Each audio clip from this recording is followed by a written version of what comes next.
अस्सलामुअलैकुम हम पश्तोवन खबरونو सरा زم شاه سلیم جان د ټول ناول وړاندې کوو د نن ورځې مهم خبرونه.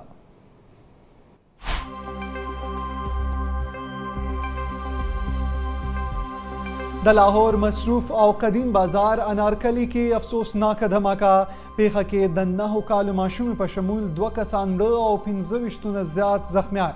چاودنه کې د عمارتونو شیشې ماتې شوي او ګڼ شمېر ګاډو ته هم زیان رسېدلی. धमाका के ژوبل کسان طبي امداد لپاره اسپتال ته منتقل. د وزیر اعظم عمران خان لخوا د لاهور دھماکې په سختو ټکو کې مذمت. وزیر اعظم عمران خان ژوبل کسان ته د هر قسمه طبي امداد ورکولو هدایت کړي. هغه د پنجاب حکومت نه د پیښې رپورټ هم طلب کړی دی.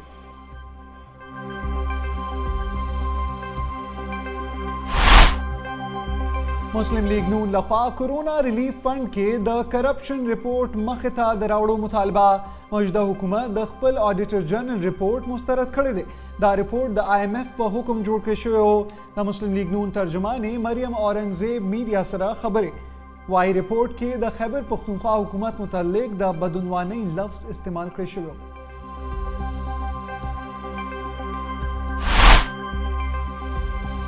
نړۍ د کرونا او مونږ د کرپشن خلاف جنگ کړي. مونږ تباه شوي معیشت هم د ترقۍ په لور روان کړی دی. اقوام متحده او WHO د پاکستان د کرونا متعلق پالیسۍ ستاینه کړې ده. د وزیر اعظم عمران خان حکمت عملې له وجې پاکستان د کرونا وایرس مقابله کړي. د وزیر اعظم عمران خان معاون خصوصي شهباز ګل وینا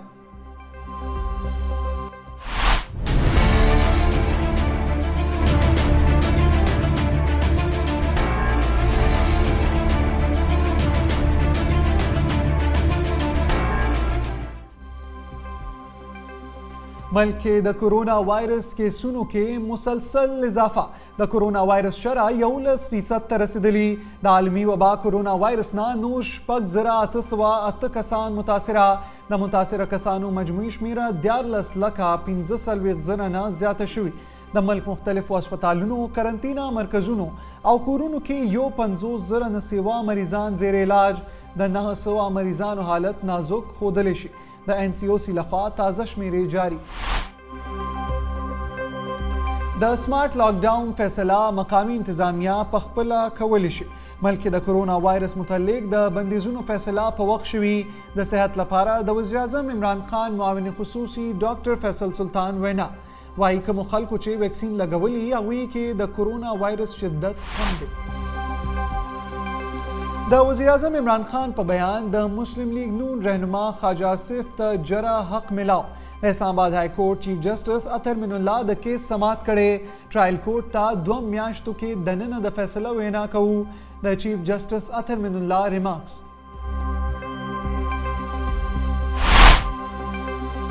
پارټۍ کې څه قسمه ګروپ بندي نشته. کارکنان دې د بلدیاتي انتخاباتو تیاریانې وکړي. په ګرانۍ ولس خفه دی زر به پې قابو موندلی شي. د دفاع وزیر پرویز خټک وینا وایي د ګرانۍ اصلي وجه عالمي وبا کرونا وایرس دی.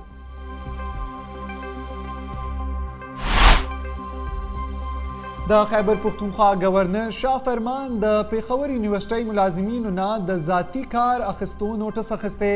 انسپیکشن ټیم ته د معاملې د انکوایري کولو حکم ورکړی شوی. انسپیکشن ټیم ته 14 ورځو کې دننه د ریپورټ پیش کولو هدایت.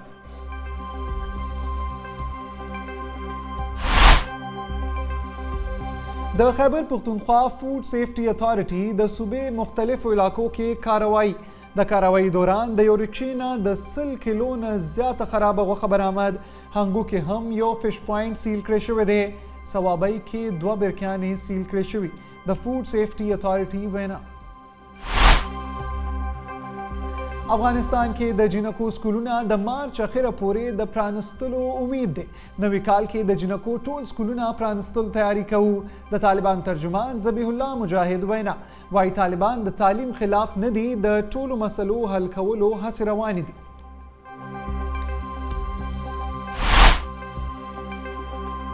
د برطانیې وزیر اعظم بورس جانسن وايي آینده هفته کې به د کرونا وایرس متعلق لګول شوي بندیزونو کې نرمي کولی شي. چیرته به هم د ماسک اچول لازمي نه وي. د کرونا وایرس مثبت نتیجې راتلونکي کسان به قرنطینه کیږي. د امریکې پخوانی صدر ډونالډ ټرمپ کیپټل هیل حملې ریکارډ خفیه ساتلو درخواست مسترد درخواست د امریکې سپریم کورټ مسترد کړی دی. تیر کال ډونالډ ټرمپ د کیپټل هیل حملې ریکارډ خفیه ساتلو عدالت کې مقدمه درج کړې وه.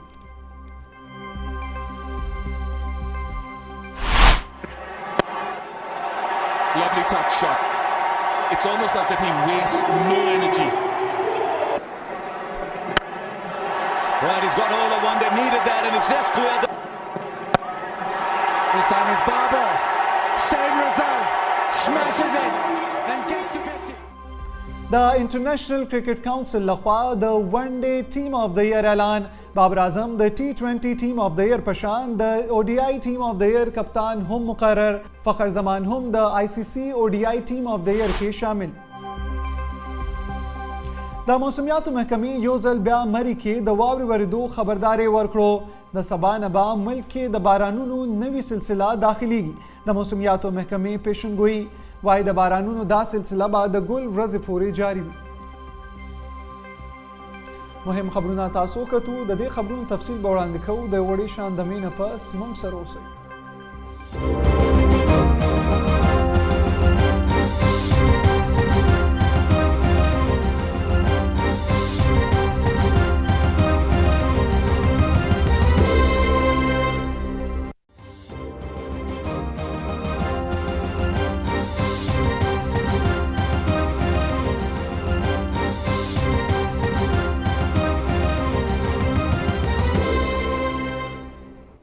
پښتون خبرونو کې یو بیا هرکلی او اوس وړاندې کوو تفصیلي خبرونه.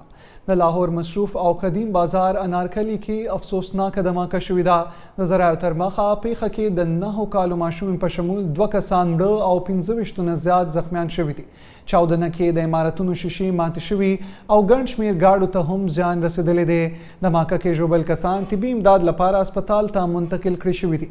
د دماکې نه پس سکیورټي فورسز علاقه خپله قبضه کې اخیستې او سرچ آپریشن یې شروع کړی دی. بم ډسپوزبل سکواډ هم د تحقیقاتو آغاز کړی دی.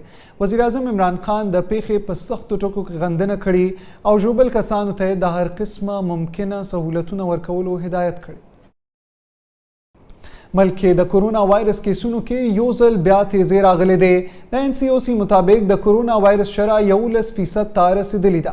د عالمي وبا کرونا وایرس نه نور 6,808 کسان متاثره شوي دي. د متاثره کسانو مجموعي شمیره 14,15,000 نه زیاته شوي. ملک مختلف اسپتالونو، قرنطینه مرکزونو او کورونو کې 51,000 نه سیوا مریضان زیر علاج هم دي. کم کې چې د 900 مریضانو حالت نازک ښودلی شي. بلخوا خیبر پښتونخوا کې هم د کرونا وایرس حملې جاری دي. صوبه کې د کرونا وایرس نه 13 غنټو کې 321 کسان متاثره شوي. د منصوبه بندۍ وفاقي وزیر اسد عمر ویلي دي چې د کرونا وایرس نه د نړۍ معیشت متاثره شوی دی، خو پاکستان ترقی کړې ده. اسد عمر زیاته کړه چې د عمران خان په قیادت کې د پاکستان معیشت ترقی کړې ده او د پاکستان صنعت او زرعی پیداوار کې خواله راغلي. नंबर जो हमारे पास आया है पिछले साल की शरह नमू का वो 5.37% है और ये 5.37% जो है ये पिछले 14 साल के अंदर पाकिस्तान की मईशत की दूसरी सबसे ज़्यादा तेज़ तरीन रफ्तार है मईशत की शरह नमू की। यानी पिछले 14 साल में से 13 साल जो गुज़रे उनमें जो शरह नमू थी उससे इस साल के 19-20 के शरह नमू ज़्यादा थी।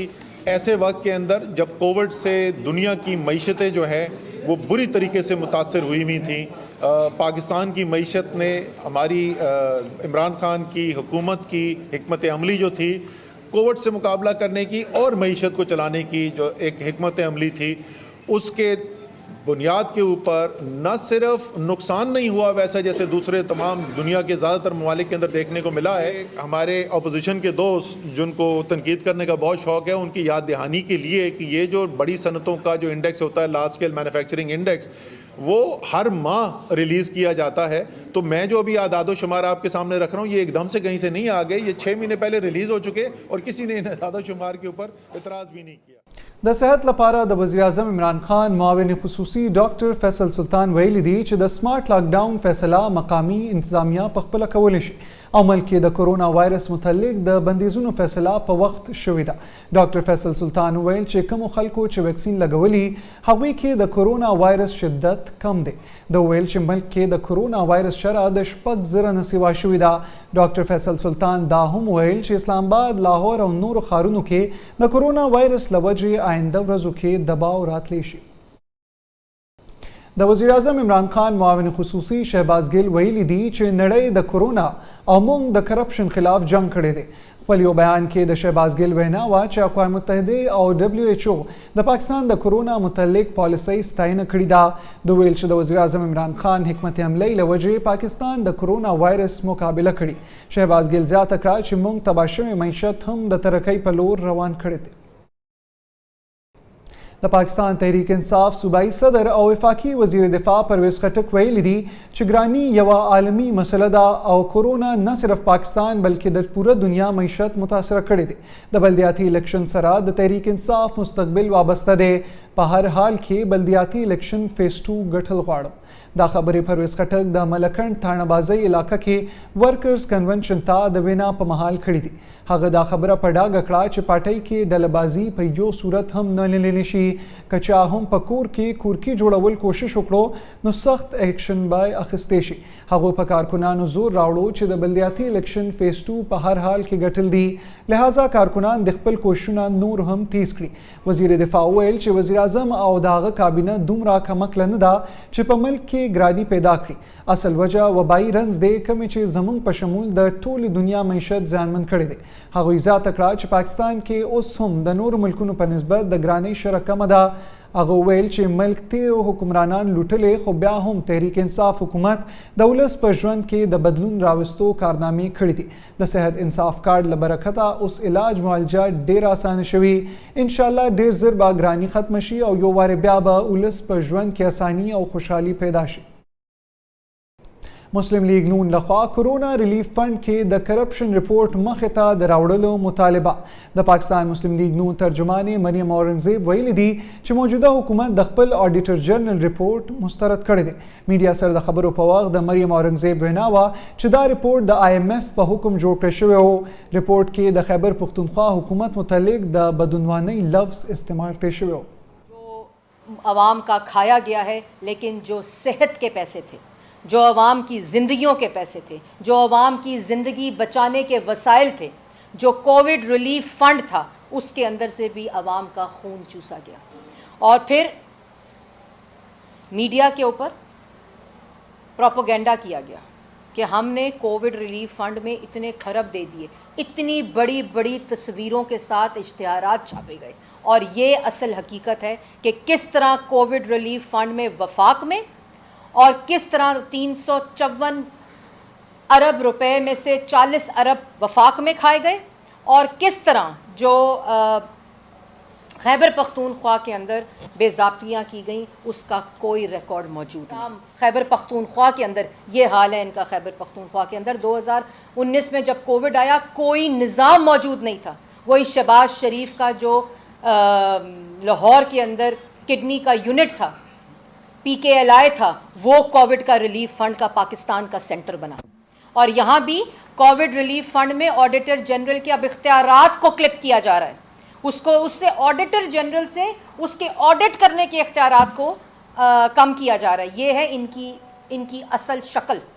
یہ اور جو سوال کا جواب نہ دینا ہو، جس کو ریکارڈ نہ دینا ہو، اس کے اوپر یا تو کمیشن بنا دو یا اس کے اوپر ڈھیٹ ہو جاؤ.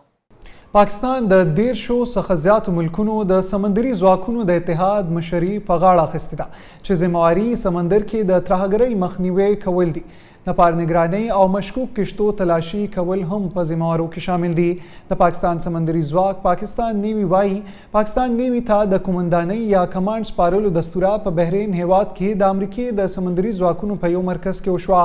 د پاکستان نیوي کموډور وقار محمد د 13 هیوادونو سمندري ځواکونو کمانډ سنبال کړو. په دې موقع پاکستانی کومندان ویل چې پاکستان به سیمه کې د امن او سلامتیا لپاره نړیوالو سمندري ځواکونو سره په ګډه کار جاري ساتي. هغه هغه ویل د سمندري ځواکونو اتحاد به سمندر کې د ترهګرۍ او نور غیر قانوني کارونو مخنیوي یقیني کړي. دا 12م وار دی چې پاکستان د نړۍ د مهمو هیوادونو د سمندري ځواکونو مشري په غاړه اخیستې ده.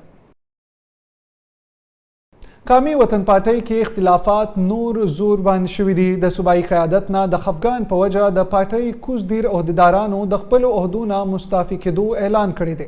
د تفصیلاتو تر مخه قومي وطن پارټۍ کوز ډیر چیرمن بادشاه حسین د خپل پارټۍ ملګرو او عہدیدارانو سره چکدره پریس کلب کې هنګامي اخباري غونډې ته د وینا په مهال وویل چې صوبایي قیادت له طرفه کوز ډیر تنظیمي امور کې بلا جواز مداخلت، غیر جمهوری اقدامات او پارټي امورو کې ضلعي تنظیم مکمل طور باندې نظر انداز کړي چې د هغې په بنا ضلعي تنظیم دل برداشته شو او د پارټۍ تنظیمي عهدو نه دستبردار شو.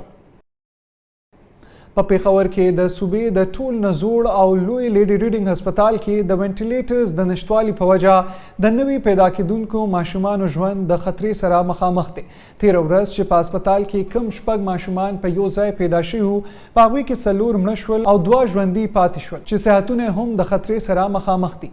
د هسپتال یو ترجمان د دې خبرې نه انکار کړی دی چې ګڼي دغه 4 ماشومان په هسپتال کې د سهولتونو د نشتوالي له وجې مړه شوي دي. خدای ومنله چې په هسپتال کې د نوي زیږیدلو ماشومان لپاره د وینټیلیټر تنظیم نشته. هغه ویل چې دغه 4 ماشومان وزن د پیدایش په وخت ډیر کم و. ترجمان دا هم ومنله چې د ژوندي پاتې 2 ماشومان ژوند هم په خطر کې دی. 400 کې باچا خان پوهنتون د شهیدانو شپږمه کلیزه لمانځلې شوه. شهیدانو ته د درناوي لپاره د انتظامی بلاک نه تر یادګاري شهدا پورې یوه ریلي وشوه. ریلی د وایس چانسلر پروفیسر بشیر احمد په مشرۍ کې شوي. ریلی کې د تدریسي عملي او طالب علمان نه علاوه ډي پی او سهیل خالد هم ګډون کړی و. وایس چانسلر او ډي پی او یادګاري شهدا باندې د ګلونو ګیډي کېښودل. د شهیدانو د درجو لوړولو لپاره د قرآن کریم تلاوت هم وشو. وایس چانسلر پروفیسر بشیر احمد خپل وینا کې وویل چې شهیدان زموږ په زړونو کې ژوند کوي.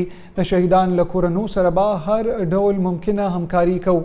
قانون نافذونکو ادارو د ترهګرۍ مخ نیولې دی او د علم په زور به باطل قوتونو ته ماتې ورکوو. د ملکنډ درګۍ وزیر آباد علاقه کې نامعلومه کسانو په موټر کار ډزې کړي دي چې په نتیجه کې پخوانی ناظم او نامتو قانوندان ضمیر ګل په حق رسیدلی دی. افسوسناکه پیښه د ملکنډ تحصیل درګۍ وزیر آباد علاقه کې هغه وخت مخې ته راغله کله چې قانوندان ضمیر ګل خپل موټر کار کې کور ته روان چې نامعلومه تنانو پرې ناتاره ډزې وکړې. د ډزو په نتیجه کې ضمیر ګل په موقع ساه ورکړه. اطلاع ملاوېدو سره د لیویس دستې د پیښې ځای ته ورسېدې او مړی درګۍ هسپتال ته منتقل کړو. بلخوا لیویس د علاقې داخلي او خارجي لارې تړلي او سرچ آپریشن یې پیل کړی دی. خدای بخلي د جماعت اسلامي رهنما او پخوانی ناظم و. او پیښور کې بي آر ټي بسونو کې د زنانه مسافرو لوټلو په تور یوه زنانه نیولې شوي. ملزمې په یو شمېر پیښو کې د لاس لرلو اعتراف هم کړی دی. د پیښور پولیس وایي په بس کې له یوې مېرمنې څخه پرز غلا کولو وروستو ملزمه د غربي پولیس مرکز کې نیولې شوي. د ګلبهار نیولې شوي ملزمې د لومړني پلټنو په مهال یو شمېر وارداتو اعتراف کړی دی. د ملزمې خلاف مقدمه درج کړې شوي او د نورو تحقیقات لپاره د زنانه پولیس سټیشن ته منتقل کړې شوې ده. فاټا انضمام نه وروستو په باړه تحصیل کې ترقیاتي کارونه شروع شوي. د 40 کروڑو روپو په لګښت جوړېدونکي روډ افتتاح ایم پی ای شفیق افریدي وکړه. نور تفصیل ګورو د خیبر نه زموږ همکار جهانزیب افریدي په دې رپورټ کې. موجود یم د ضلع خیبر باړې تحصیل په داسې سیمه کې چېرته چې تېرو شوو یو کالو کې هېڅ قسم ترقیاتي کار نه شوی، خو د فاټا انضمام نه وروستو چې کوم ترقیاتي کارونه شروع شوي دي د هغې ټول نه غټ مثال دا نننی روډ دی د کوم اوږدوالی چې 12 کیلومیټره دی او دې دپاره تقریبا د 40 کروڑ روپو فنډ منظور شوی دی. ایم پی ای د دې حلقې موږ سره موجود دی، د نن د دې افتتاح وکړه. ده سره به پوښتنه کوو چې دې روډ په جوړېدو به دې ته کومو خلکو ته سهولیت میلاویږي. دا روډ به لکه دا ټولو پریدای په دا استعمال کې روالي ځکه چې که زه کمبر لرو څم نو یا داسې نور خلک روسي روډ چې دی دا یو کامن شی دی، دا یو قوم ته محسوس نه دی، خو دا یو دومره اهم روډ دی چې تقریبا په دا باندې 3-4 قومونه پراته دي. لکه دا باندې شلوبر قوم چې دی نیمه نه زیات په هغوی کې دا روډ روان دی، نو د هغو په مقامي سطح باندې مسله حل کېدای شي. او بیا مین چې کومه مین فایده دو د کمبر قوم باړې ته ایکسس چې دی دا به ډېر اسان شي. د ګنټې نیمې په وجه باندې به دا په ځای به دا په منټونو کې شي ځکه چې 12 کیلومتر دا به یو هایوي ټایپ روډ وي په باړه کې دا واحد د قوم ته به دا مین روډ کیږي او ان شاء الله تاسو به وینو چې په دا روډونو باندې کار مکمل شي دا باړه به د اورګزي او د کورم پیښور ته وړمبای سټاپ ګرځي لکه دا به نور ایجنسو خلک بیم په دا باندې راځي ام پی ایس دا خبره هم وکړه چې د یو کالو محرومو ختمولو د پاره وخت خو لګیږي خو ان شاء الله چې د فاټ انضمام کم ثمرات دي اب د فاټ عوام ته ضرور رسوي. بلخوا اپر کرم صدره سیمه کې د یو کور چت راپریوتې چې په نتیجه کې 2 زنانه په حق رسیدلی او یو ماشومه زخمی شوی هم ده. د ریسکیو 112 وینا تر مخه ژوبل شوی ماشومه ډیسټریکټ هسپتال پاړچینار ته رسول شوی چیرته چې د هغوی علاج روان دی. ځایوله ضلع انتظامیې نه غوښتنه کړې ده چې متاثره شوي خلک د ډېرې غریبې کورنۍ سره تعلق لري او حکومت د فوري توګه باندې دوی سره مرستې وکړي. د رستم په مختلفو سیمو کې د ډزو او ټریفیکي پیښه کې 2 کسان مړه شوي دي. د اطلاعاتو تر مخه ډومبۍ پیښه رستم بنیر روډ باندې چونګي بابا علاقه کې هغه وخت مخې ته راغله چې په موټر سایکل باندې سورو ملزمانو په ټرک باندې ډزې وکړې او د ټرک ډرایور یې په موقع قتل کړ او ملزمان په تیښته کې بریالي شول. د پولیس وینا تر مخه د ملزمانو او د ټرک ډرایور ترمنځ پخوانۍ دښمني وه. دویمه پیښه رستم بنیر روډ باندې د یو تیز رفتاره موټر او موټر سایکل جنګېدو په امله 14 کلن ځوان په حق رسېدلی دی. د موټر ډرایور د موقع نه په تیښته کې کامیاب شوی دی. د خیبر پختونخوا فوډ سیفټي اتھارټي د صوبې مختلفو علاقو کې کاروایانې کړي. کاروایي دوران فوډ سیفټي اتھارټي مضر صحت پی میان او غوښې برآمد کړي دي. فوډ سیفټي اتھارټي د وینا تر مخه ډي آی خان کې د ناکابندۍ دوران د ګاډي نه 3 کیلو نه زیات غیر صحتمند غوښه برآمد او غورځولې شوې ده. هنګو کې د کاروایي په مهال 25 کیلو باسي مې برآمد شوې او فش پوینټ سیل کړی شوی دی. بلخوا 400 شب قدر بازار کې په پیو کې د اوبو ګډولو په وجه 2 د پیو دکانونه سیل کړی شوي دي. په صوابۍ کې هم د حفظان صحت د اصولو نه خلاف ورزۍ له وجې 2 بیکریانې سیل کړی شوي. ډي جي فوډ سیفټي اتھارټي ویلي دي چې عوام د ملاوټ مافیا خلاف شکایت زموږ ټول فری نمبر باندې درج کړي. افغانستان کې د طالبانو مخالف اتحاد وایي د یخنۍ موسم ختمېدو سره سم به د طالبانو خلاف عملیات پیل کړي. علي میسم نظری د جبهه مقاومت ملي د خارجي رابطو مشر دی چې هغه ویل چې طالبان کمزوري شوي او د دوی اتحاد د وړاندې په نسبت نور هم مضبوط شوی دی. احمد مسعود چې د افغانستان د دفاع د پخوانی وزیر احمد شاه مسعود زوی دی د طالبان د مخالف اتحاد مشر دی.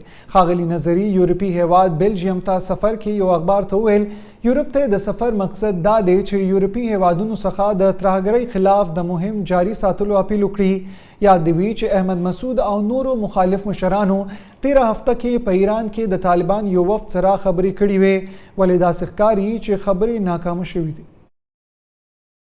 د امریکای ولسمشر جو بایدن یو ځل بیا افغانستان نه د امریکای د فوجیانو وتلو په اړه د خپل فیصلې دفاع کړي او وایي هیڅ چا افغانستان د یو حکومت د لاندې یو موټی کولی نشو. ښاغلي بایدن چې سپینې ماڼۍ یا وایټ هاوس کې یوې خبري ناستې ته د څرګندونې کولې ویل دوی هر هفته افغانستان کې $1 ارب لګول. موږ په افغانستان کې 20 کاله هر هفته $1 لګولي دي. هر څوک چې فکر کوي چې کوم چا د دې صلاحیت لرلو چې افغانستان په یو حکومت کې سره راټول کړي نو لاس دې پورته کړي. جو بایدن وویل د افغانستان په اړه ویل کیږي چې د استعمار ځواکونو قبرستان دی ولې یو موټی کېدو ته جوړ نه دی. ځکه نو پوښتنه دا وه چې آیا زه په افغانستان کې هر هفته دومره پیسې لګول جاري وساتو. هغه زیاته کړه امریکا په افغان جنگ پیسې هم په داسې حال کې لګولي چې زموږ فوجیان هم وژل کېدل او موږ یې جسدونه واپس هیواد ته استول. موږ په دې هم پوهېدو چې د دې هر څه باوجود کامیابي ممکنه نه وه. هغه وایي 20 کاله وروستو افغانستان څخه وتل اسان نه و خو زه د هغه څه له امله چې ومې کړل بخښنه نه غواړم. په ښاغلي بایدن تنقید کوونکي وایي چې افغانستان څخه د امریکایي ځواکونو وتل ښه نه و پلان شوي او نتیجه دا شوه چې طالبان افغانستان کې بیا واک ته ورسېدل. خبرونو کې دا وخت یو وړه شاندمه اخلو او بیا راځو نورو خبرونو سره.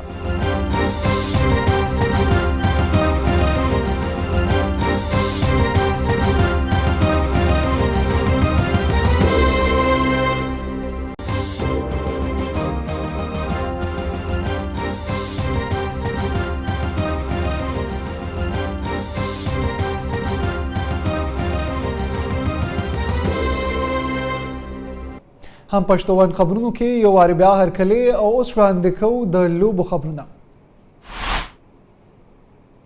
د ICC لخوا د ODI ټیم اف د ایر اعلان شوی. بابر اعظم ODI ټیم اف د ایر کپتان هم مقرر کړی شوی دی. دین علاوه فخر زمان هم د ICC ODI ټیم اف د ایر کې شامل. دین وړاندې بابر اعظم د ICC T20 ټیم اف د ایر کپتان هم مقرر کړی شوی و. ټیم کې د بنگلاديش هم 3 لوبغاړي شامل دي. د پاکستان، جنوبي افریقې، آیلینډ او سریلانکا هم 2 لوبغاړي د ټیم برخه دي.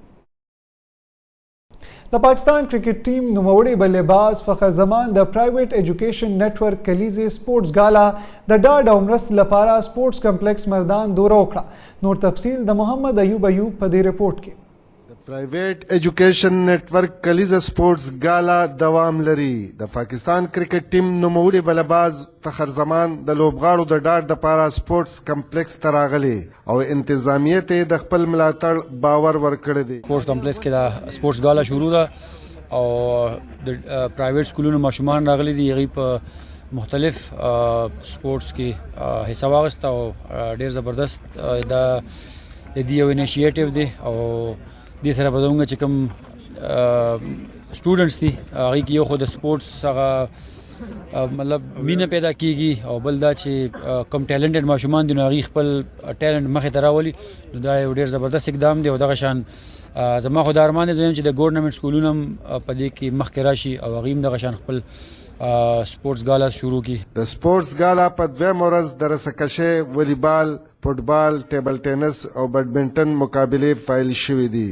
د فن ضلعي صدر تاج ملک د سپورټس ګالا په کامیابه لړۍ د ارګنایزینګ کمیټې ستاینه وکړه او وی ویل چې هم دغه میدانونو نه بعد د صلاحیتونو نوې لارې پیدا کیږي او امید دام لرو چې ان شاء الله په دې کې به د مستقبل ښه پلیئرز چې دي دا مخې ته راځي چې بیا به په یونیورسټي لیول، کالج لیول او بورډ لیول صوبا او دغسې بره ان شاء الله چې گیمز کوي. محمد ایوب هم پښتو ون نیوز تحصیل کاټلنګ. خبرونو کې وړاندې کوو اوس د موسم حال.